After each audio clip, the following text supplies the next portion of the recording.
एक सवाल ऐसे होता है कि कोरोना जैसी व्याधि आ गई है। अभी मैं तो इसको नई व्याधि नहीं बोल सकता हूँ क्योंकि अभी बहुत दिन हो गए कोरोना आके। तो आयुर्वेद और कोरोना, इसके बारे में आप बताएंगे क्या और कैसे बताएंगे? देखिए, कोरोना के बारे में आयुर्वेद मान्यता प्राप्त क्या है उतना ही मैं आपको बता दूंगा। ओके। क्योंकि अभी इसके पहले हम लोगों ने संक्रामक रोगों के ऊपर बहुत सारी डिस्कशंस की हुई है। उसके हिसाब से शरीर के ऊपर जो बिगाड़ हुआ है वो बिगाड़ दुरुस्त करने के लिए आयुर्वेद ठीक है, क्योंकि आयुर्वेद इम्यूनिटी बढ़ाता है। इसके लिए अपने प्रिय शासन ने केवल और केवल आयुर्वेद इम्यूनिटी के लिए ही कोरोना में उपयुक्त है ऐसे विधान करके हमको इम्यूनिटी बढ़ाने के लिए अधिकार दिया हुआ है। लेकिन उसमें भी ऐसे हो रहा है कि सब लोग काढ़ा ले रहे हैं, इसका काढ़ा लेते हैं, उसका काढ़ा लेते हैं, दालचीनी है, लौंग है, इसका सब काढ़ा लेते हैं और अच्छा लगता है करके दिन में 2 बार 3 बार इतना लेते हैं। और आजकल किसी को हर्पिस हुआ है, किसी को एसिडिटी हुई है, किसी को पाइल्स की तकलीफ हुई है, ऐसे सब बीमारियां हमारे सामने आने लगी। तो इसके लिए हम लोगों ने एक स्टैंडर्डाइज एक ऐसे दवाइयाँ देते हैं कि जिससे कोई भी लिया तो उसको तकलीफ नहीं होनी चाहिए और उसकी इम्यूनिटी बढ़नी चाहिए। उदाहरण के तौर पर यह भी देखा गया है कि बहुत सारे पेशेंट कोरोना करके एडमिट हो रहे हैं।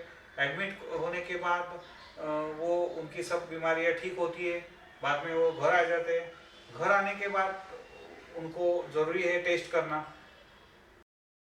क्योंकि बोलता है कि टेस्ट करके आ जाओ।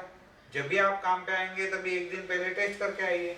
और ऐसे भी होता है कि हॉस्पिटल में अगर टेस्ट निगेटिव है तो बाद में घर में आने के बाद घर पे जब आदमी करता है उसकी टेस्ट पॉजिटिव आ जाती है, उसको कोई तकलीफ नहीं है लेकिन टेस्ट पॉजिटिव आ जाती है। ऐसे समय में देखा गया है कि ये इम्यूनिटी बढ़ाने वाली जो दवाई है वो लेने के बाद 6 दिन में, 7 दिन में, 10 दिन में वापस अगर रिपोर्ट करते हैं तो उसका रिपोर्ट नॉर्मल आता है, वो बेचारा आदमी काम पे भी जा सकता है। तो इसका मतलब है कि ऐसी इम्यूनिटी बढ़ाने की दवा आपके पास है? हाँ, वो इम्यूनिटी बढ़ने के बाद वो जो शरीर में उसके विषाणु के लिए पोषक जो स्थिति है वो स्थिति न होने की वजह से वो शरीर में नहीं रह जाता है। मगर वो दवा बहुत महंगी है? नहीं, वो एक सामान्य रूप से जितनी दवाइयाँ है उसके हिसाब से ही दी जाती है, उतना कोई उसका कीमत या तो चार्जेस नहीं है। मैं तो बोलता हूँ कि रिपोर्ट से उसका खर्चा कम है। ओके। तो जिनको ऐसी दवा की ज़रूरत है, आप नंबर तो फ़ोन नंबर आपके इधर दिया है, आप वैद्यराज जी से संपर्क कर सकते हैं जो इम्यूनिटी बढ़ाने की दवा। हाँ, ऐसे भी होता है कि कभी कभी अभी ऐसे होता है ना कि आजकल तो सबको मालूम है कि कोरोना के लिए स्पेसिफिक कोई भी पैथी में आज तक स्पेसिफिक दवा नहीं है। कोरोना से जो बीमारियां होती है जैसे बुखार है ये है वो है, उसके लिए दवाइयाँ दी जाती है। कोई भी अस्पताल में हो या तो किधर भी हो, उससे अशक्ति बहुत आ जाती है और दवाइयों की वजह से इम्यूनिटी लॉस हो रहा है। वो इम्यूनिटी लॉस भी अपनी आयुर्वेदिक दवाइयों से अच्छी तरह से भर सकता है। ओके। तो यहाँ पे कौन सा भी ऐसा दावा वैद्यराज नहीं कर रहे हैं कि कोरोना क्योर करते हैं, मगर कोरोना के साइड इफेक्ट जो है, मेडिसिन के जो साइड इफेक्ट है उसके लिए वैद्यराज बोल रहे हैं। और दूसरी चीज़ वैद्यराज ने बताया कि इम्यूनिटी बढ़ाने के लिए जो दवा है उसके लिए बात बताइए। धन्यवाद। और ऐसे भी है कि अभी आयुष वगैरह जो अपनी बड़ी बड़ी संस्था है शासन की, उनकी ओर से भी बहुत सारे प्रयास चल रहे हैं कि इसका रिसर्च करें, उसका नेगेटिव रिपोर्ट कैसे आ जाए, या तो उसके लिए और क्योरिंग के लिए कौन से डाटाबेस तैयार हो जाए।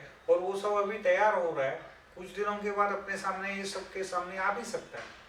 ओके। आप यहाँ पे आके और अच्छी जानकारी दी, इसके लिए मैं आपको धन्यवाद देता हूँ। धन्यवाद, नमस्कार।